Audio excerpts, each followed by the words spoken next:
US revives plans for a nuclear first strike on Russia. Coming up. Soft assassinations of anti-NATO leaders. Star Wars, tested for Eastern Europe. And US space weapons, a quote, unofficial declaration of war.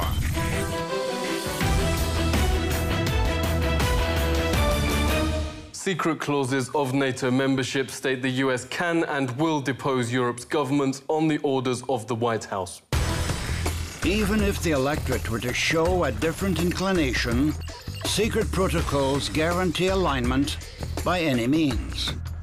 By any means exactly that. Early NATO whistleblower Hans Otto exposed, quote, kill lists of leading European politicians that defied investigators' beliefs, but were subsequently confirmed by police.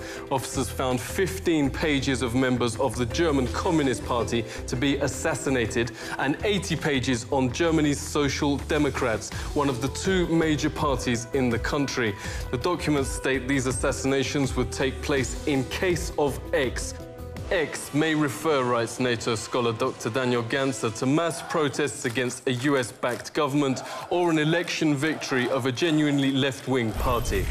Instructions for such operations were kept at NATO military headquarters south of Brussels. Der Spiegel reveals a, quote, strictly secured wing of the building. A grey steel bank vault door prohibits trespassing to the unauthorized. Papers on NATO operations in Europe are marked American eyes only. When the EU Parliament officially demanded NATO stop these operations, which have become known by the codename Gladio, the US simply ignored it. Richard Cottrell is a former member of the European Parliament. NATO tried to ban his investigation, Gladio, NATO's Dagger at the heart of Europe, which reports both so-called soft assassinations, smearing non-aligned EU politicians through mainstream media to make them unelectable, and real assassinations of politicians that still got elected. Richard joins us. Really great to see you. What's going on? The United States is not prepared to tolerate governments which are unfavourable to the regime. Let's give the example of Syriza in Greece at the moment, which is just one, come top of the list in the European elections. This is an example of a government which is not going to be tolerated by the United States of America. Yeah, you write a prototype soft assassinations British Prime Minister Harold Wilson, whose, quote, blasphemy in American eyes was to flirt with nuclear disarmament. Yes, it's become a little bit more difficult to, shall we say, use violent means than it was in the past. So now you're going to see a lot more of the Harold Wilson tactics. And they will now increase, and I'll tell you why.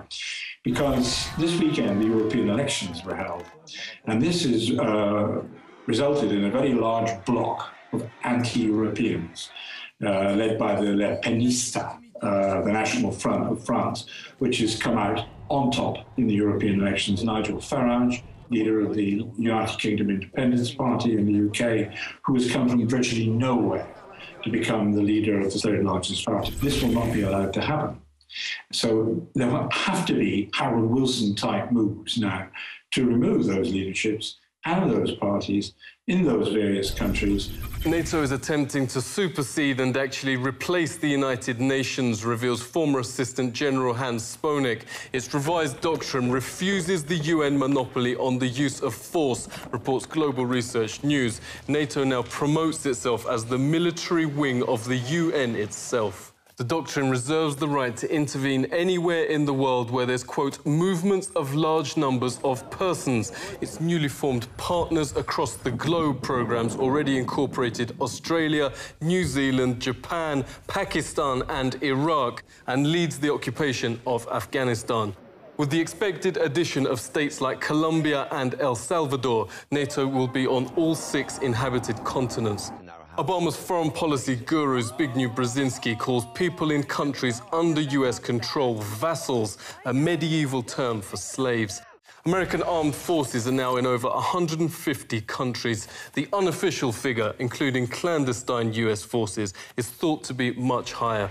The Pentagon recently formed the United States Africa Command. Since then, NATO's dispatched the continent's most developed nation to a Hobbesian anarchy. overthrew the Ivory Coast and chopped Sudan's oil-rich southern half into a new state, leaving just 2.5 countries still outside its military grid. Leading military analyst, editor of the newslist Stop NATO, Rick Rozoff, joins us. Great to see you. What will happen to people when the last countries fall to US control? Global enslavement is the answer to that, and we see it manifested, for example, in ways that may not be immediately obvious, but after a certain amount of analysis we can see. For example, votes that have come up in the United Nations General Assembly in the last year and a half, 2 years, particularly I'm thinking on the question of Syria. We see that the U.S., through a number of factors, economic bribery, diplomatic blackmail, subversion, but also through bilateral and multilateral military programs, has been able to secure the overwhelming, compliance or servility of other nations. And that's one of the reasons why there's no diplomatic and political independence in nations, because they're beholden to the United States. And frankly speaking, they're fearful of U.S. economic and ultimately military retaliation should they not go along with U.S. diktat. So today, I state clearly and with conviction America's commitment to seek the peace and security of a world without nuclear weapons. I'm not naive. Obama's duplicity is perhaps historically unparalleled. As soon as he envisioned a planet without nuclear weapons, he mushroomed nuclear weapons spending to levels above the height of the Cold War. He's expanded the infamous Bush doctrine of a nuclear strike against any country, regardless of international law. Full-spectrum dominance is the official term used by his administration, meaning, quote, control everything everywhere on sea, land, air, space, and outer space. US Space Command documents plan to even deny other nations the use of space, the one remaining power with the capacity to stop what the Pentagon calls full-spectrum dominance, writes intelligence analyst William Engdahl, is Russia.